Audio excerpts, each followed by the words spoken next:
Welcome to the Tech Egg. Don't get scrambled. Enjoy the video. You start by charging and powering the AirPods Max. Make sure they have at least 30% so the process won't stall. Once done, enable Bluetooth on your phone or computer and keep the device nearby.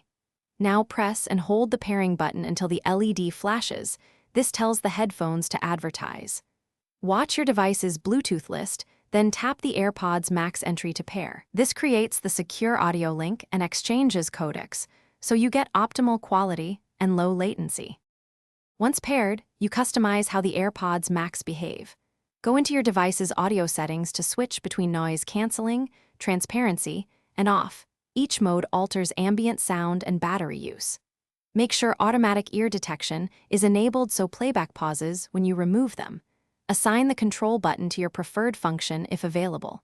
Also check for firmware updates while connected, because updates fix bugs and improve battery and connectivity. These steps refine your experience and prevent unexpected behavior.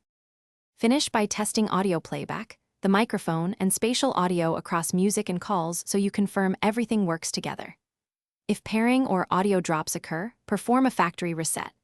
Hold the control and noise buttons until the LED flashes amber, then repair. This clears stubborn settings.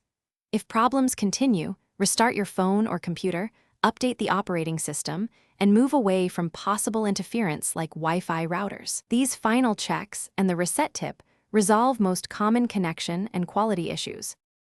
Thanks for watching. Consider subscribing if I helped unscramble your problems.